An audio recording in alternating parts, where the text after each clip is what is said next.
Meera, I'd like to start by posing a question to you. It's often been said, most recently by the United Nations, that water is not a commodity, but a human right.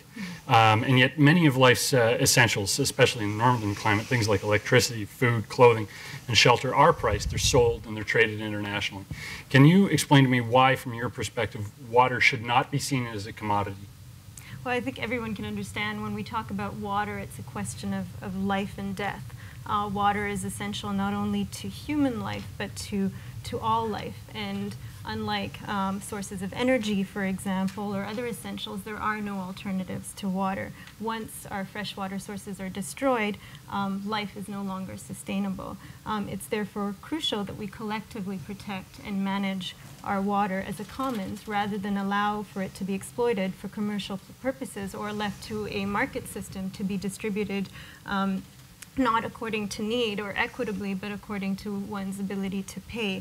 We do apply this principle to other areas. In Canada, we have a public healthcare system, so our healthcare system is within the commons because we recognize in Canada that we're all equal in our need for health. We're all equal when we, deal with illness. So, and then our airways are public. So we do apply this principle of the commons to other areas.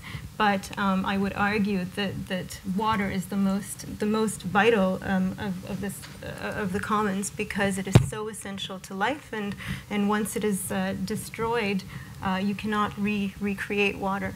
Okay, isn't that also true of food, though? And we price and sell and trade internationally in all sorts of food goods. I'm interested in the difference between those two things.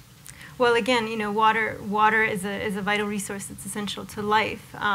Certainly, food, we don't consider food as being part of the commons. We do recognize, nonetheless, the right to food. Water needs to be collectively managed in order to protect it as a resource. Yeah. Okay. Daniel? In response, apparently you can live 5 days without water and 3 weeks without, 5 days. You could only live 5 days if you had no water, but you could live 15 days if you had food. Or the complete reverse. I'm prepared to go both ways on that one. Okay. But in any event, by the end of the month, you're dead. Okay? Unfortunately.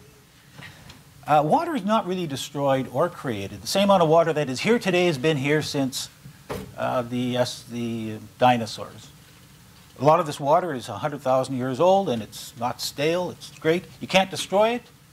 And that is why such a tiny percent of water has been able to sustain literally trillions of living things.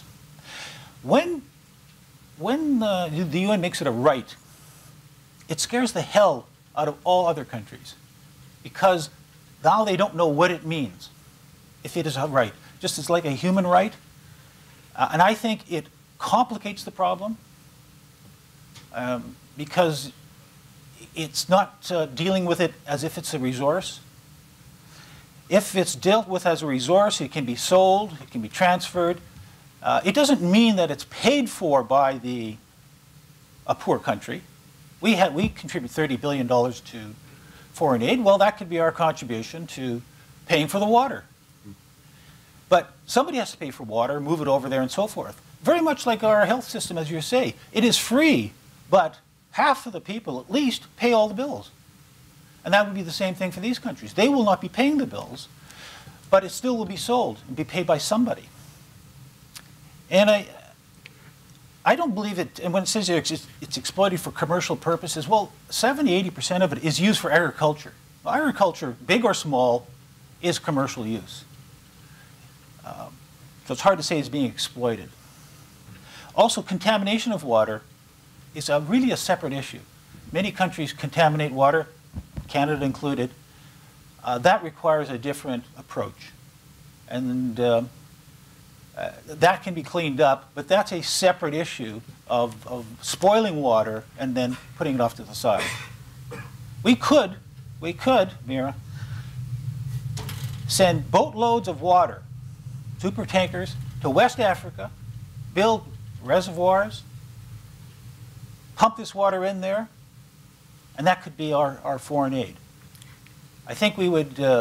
Just wanted to clarify on a couple of things, actually. Water can be destroyed. If anybody has been to the Athabasca tar sands, you'll see how water is destroyed when you take water, contaminate it to the point that we can no longer use it, to the point where it's no longer useful to any life form, where it sits in tailings ponds. That's a form of destroying water. We do see declining water rates in the Great Lakes, for example. We're seeing declining water rates. We're seeing drought in the prairie. So another point of clarification when we talk about Canada being a water-rich country, David Schindler, who's one of our leading experts on water in this country, points out that that's actually quite misleading when you consider that this is really a vast region that we're talking about when we talk about Canada. So some parts might be water rich, but we're also experiencing drought in other parts of right. the country. And that's why you have the and also to clarify on the rights versus commodity, recognizing it as we're as the Council of Canadians fighting on both grounds to have water recognized as a right, which does not automatically make it a part of the commons. We're also fighting to protect water as part of the commons. Yeah, I'll never understand what making water a human right will really mean for Canada. Secondly, I can explain that later.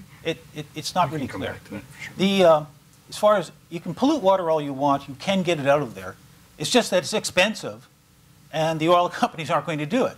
But you can get water out of contaminated. That's never been proven, actually. So the water right now is sitting in tailings ponds and not being used. You can't use that water as a source of drinking water. You can't use that water to grow trees. No, you can purify that water. That's all I'm saying. You can purify that water. Reverse osmosis. It's not a problem. It's a cost that the oil companies do not want to do. Water can always be recovered. It can be recovered from the ocean, it has anywhere, not been Dead Sea. done. But let's leave aside the question for the moment, because I think we'd all agree that contaminated water isn't so much the focus of the issue, but what we're going to do with the renewable fresh water that we have. So, Daniel, did you want to just wrap up on that first question?